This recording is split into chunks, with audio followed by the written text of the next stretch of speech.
সামনে মেয়ের অ্যানুয়াল পরীক্ষা, সেই জন্য স্যারকে আজকে হেভি করে একটা টিফিন বানিয়ে দিলাম। সকালে চিকেন বানিয়েছিলাম, তার সলিড পিসগুলো রেখে দিয়েছিলাম, সেটাকে এখন ম্যারিনেট করে রেখে দিচ্ছি। তার জন্য এখানে ম্যারিনেশনে দিচ্ছি অল্প একটু নুন, আদা রসুন কাঁচা লঙ্কার পেস্ট, গোলমরিচের গুঁড়ো আর একটুখানি লেবুর রস। ম্যারিনেট করে রেখে দেবো 1-1.5 ঘন্টার মতো। এখন স্যার চলে এসেছেন পড়াতে, আর আমি এখন এর ফাঁকে এই প্যানকেকটা ভেজে নিচ্ছি। মাঝে সাইজের একটা পেঁয়াজ কুচি, লঙ্কা কুচি, ধনেপাতা কুচি, 1/2 কাপ দিয়েছি ময়দা, 2 চামচ দিয়েছি কর্নফ্লাওয়ার, একটা ডিম দিয়েছি আর তার সঙ্গে দিয়েছি অল্প একটুখানি নুন। এখন 1 কাপ জল দিয়ে অল্প অল্প করে একটা সুন্দর ব্যাটার বানিয়ে নেব। ভিডিওটি যদি ভালো লাগে তাহলে অবশ্যই একটা লাইক করে চ্যানেলটাকে সাবস্ক্রাইব করে পাশে থেকো।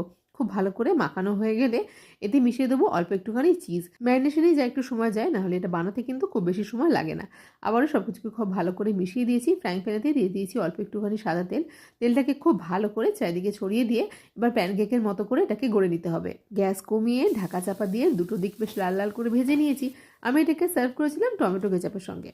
স্যার তো খেয়ে দিয়ে মহা খুশি, বলে গেল যতদিন